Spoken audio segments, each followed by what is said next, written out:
Welcome to day 4 of the Organize Your Ish Challenge. We're halfway through our foundation week, and today we're going to be tackling something that carries a lot of emotional weight, and that's your debt. I know this might be the day that you've been dreading. For many people, debt isn't just about the numbers, it's tied up with shame, regret, anxiety, and even fear.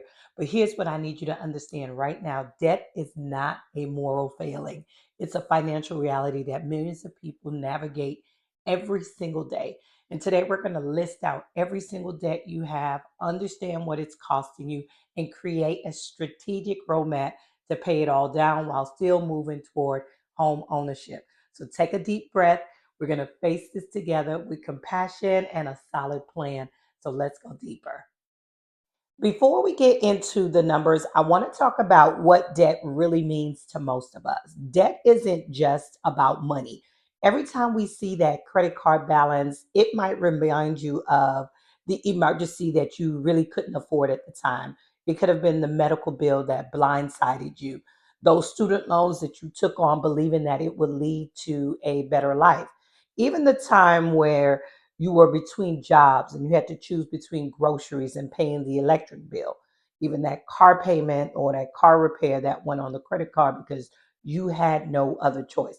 Each debt tells a story, and for many of us, those stories come with feelings of shame or failure. But let me tell you something: you are not your debt. You made decisions with the information and the resources that you had at the time.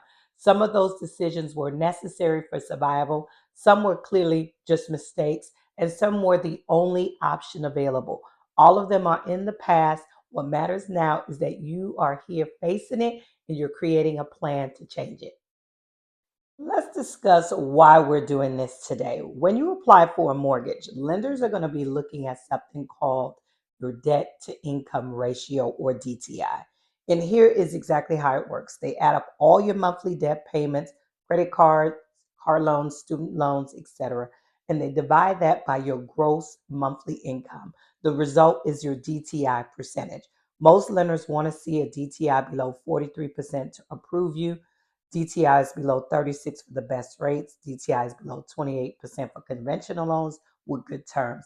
Let's say you make $4,000 a month before taxes. If your debt payments total $1,600 a month, your DTI is 40%. That might get you approved, but you'll pay higher interest rates. And if you can get those debt payments down to $1,200, your DTI drops to 30%, and suddenly you qualify for better rates and for better terms. So paying down debt isn't just about feeling better, it's about opening doors to home ownership and saving thousands of dollars over the life of your mortgage. All right, it's time that we create your complete debt inventory. We're going to go ahead and list out every single debt that you have, and I mean every single one. So grab a notebook, open up a spreadsheet, or use the worksheet from your financial command center. We're going to capture each one with some specific information about the debt, and we're going to categorize that debt. So let's go into each one of those categories. Make sure we don't miss anything.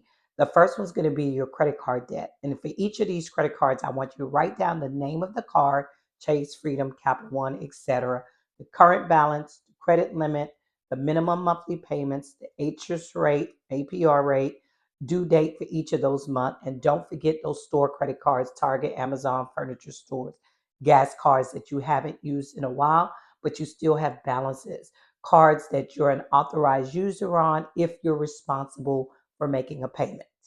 The second category is going to be the student loans. For each of those loans, I want you to write down the loan surveyor, Navient, Nelnet, etc., the loan type, whether it's federal or private, the current balance, the monthly payment, the interest rate, whether you're in deferment, forbearance, or active repayment. Important thing to know: if you have multiple student loans, list each one separately. Federal loans might have different rates and different terms.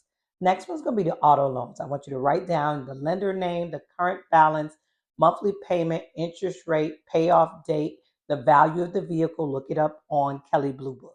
Our next category is going to be personal loans. These include bank personal loans, credit union loans, peer to peer loans like Lending Club, Prosper, payday loans. If you have any of those, we're going to talk about this as well. family and friend loans. Yes, each of these count as well. For each of these, I want you to list out who you owe, the balance, the monthly payment, the interest rate, the payoff timeline. Then that medical debt is going to be another category. This is going to include hospital bills, doctor's bills, dental work, emergency room visits, collections from medical providers. Write down the provider or the collection agency, the amount owed, whether you have a payment plan, if any interest rate is attached to any of those debts as well. The other category we're going to list is other debts. Don't forget back taxes owed to the IRS or state, child support or alimony if it's applicable, court judgments, utility bills in arrears, rent you owe from previous leases, buy now, pay later services like Affirm, Afterpay, or Klarna, pawn shop loans, title loans, any money borrowed from retirement accounts or 401k loans. I know this seems like a lot, but you might be discovering some debts that you forgot all about, or you've been avoiding and you've just been thinking about it over time. That's okay. Just keep writing. We need the whole complete picture. Now that you've listed out everything, let's organize this information so you can create a strategy.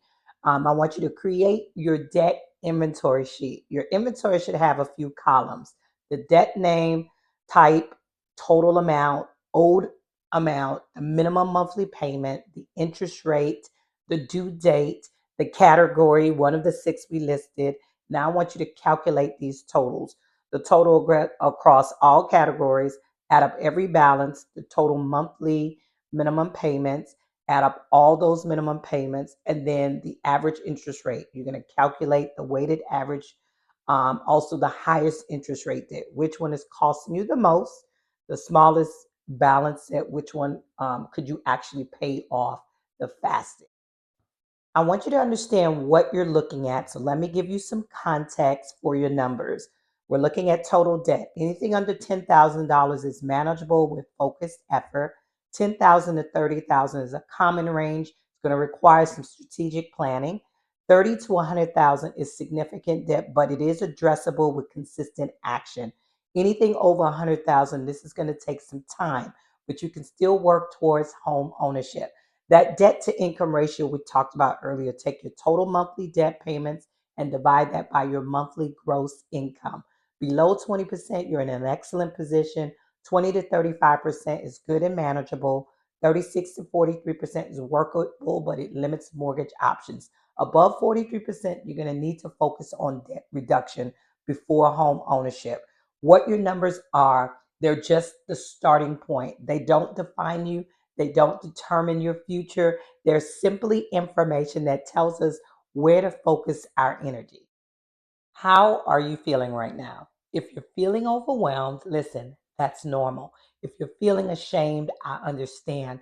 If you're feeling angry at yourself or your circumstances, that's valid too. But I want you to try something with me. Look at your debt list. Really look at it. Now ask yourself just a few questions. How much of this debt was truly within your control? Was it medical emergencies? Not your fault. Job loss, not your fault. Cost of education to build a better life. Now, that was an investment in yourself. Was it basic survival during hard times? You did what you had to do. Listen, what did this dip give you? Education and skills, transportation to get to work, a place to live, medical care, food for your family, sometimes just the ability to keep going. What have you learned? You've learned that what I don't want to repeat. You've learned to be more careful. You've learned your limits. You've learned you're stronger than you thought. Your debt doesn't make you less worthy of home ownership. It doesn't make you irresponsible or broken. It makes you home human. Okay. And now you have a complete picture. Now you have information. Now you can make a plan. All right, let's turn this inventory into a roadmap. There are several strategies for paying down debt, and I'm going to show you the most effective ones. Strategy number one is the Avalanche method, and this is going to be best for saving money. You want to pay minimums on everything except the debt with the highest interest rate. You want to throw every extra dollar at the one until it's gone, and then you move on to the next higher interest rate. Why this works is because it saves you the most money in interest over time. It's mathematically optimal and it's best for people motivated by logic and math. People with high interest credit card debts. For example, you got three debts. Credit card one is 5,000 at 24%. You want to pay this one first. Credit card two is 3,000 at 18%. You want to pay the minimum. Then you might have a student loan at 15,000 at 5%. Pay the minimum on that one as well. Strategy two is the snowball method, and this is best for motivation. You want to pay minimums on everything except the smallest balance. You want to pay that one off first and then take that payment and add it to the next smallest balance. Why this works is because it gives you quick wins, it builds momentum, psychological boosts, it keeps you motivated.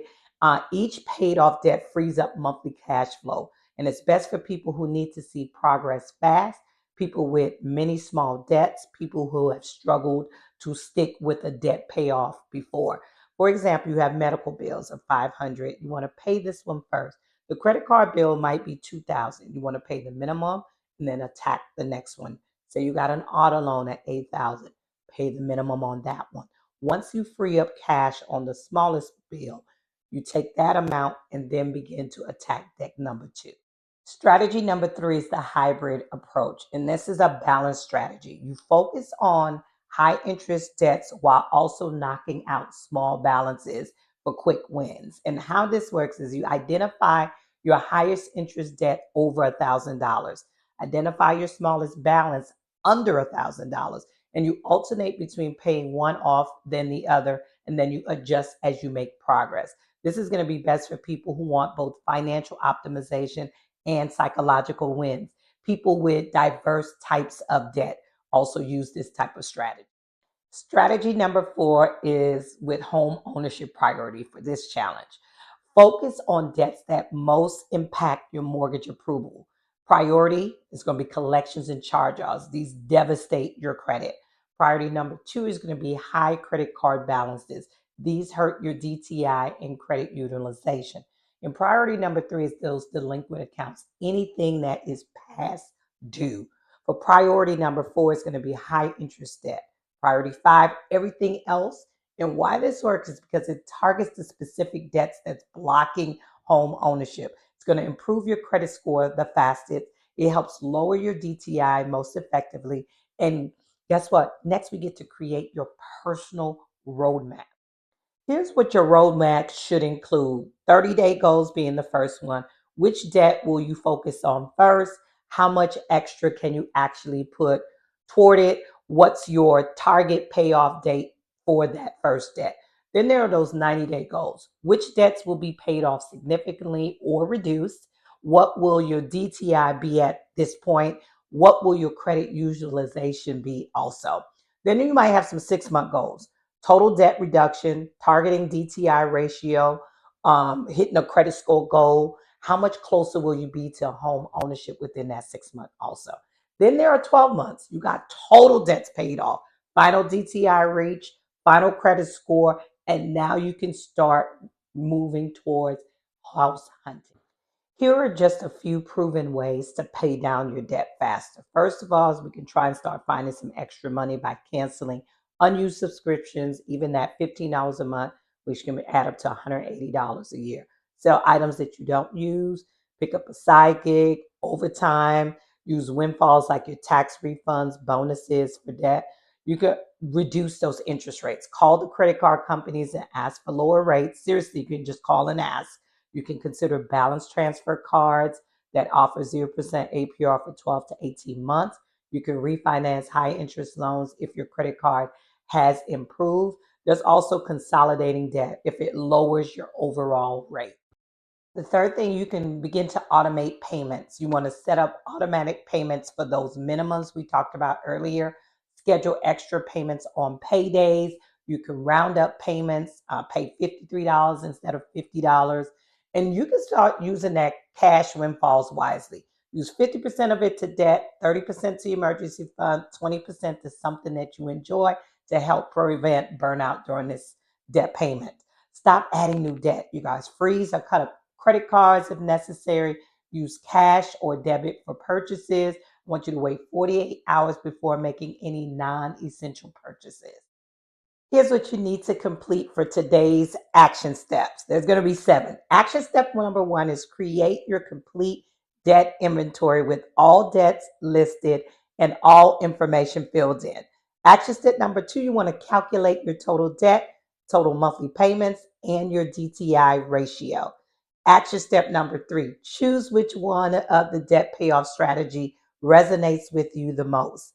In action step number 4, write down your first target date and then the one that you'll attack first. Action step number 5, calculate how much extra that you want to put towards the debt each month, even if it's just $25. For action step number 6, set up automatic minimum payments for all debts to protect your credit. And the last action step, I want you to schedule your first debt attack payment for your target debt within the next 7 days. You did it. You faced every single debt. You wrote it all down. You created a plan. And that takes incredible courage. Most people avoid this for years, even decades, but not you. You showed up, you faced the truth, you're taking control. Your future homeowner self is so grateful for the work that you're doing right now. Listen, that's it for day 4 of the Organize Your Ish Challenge.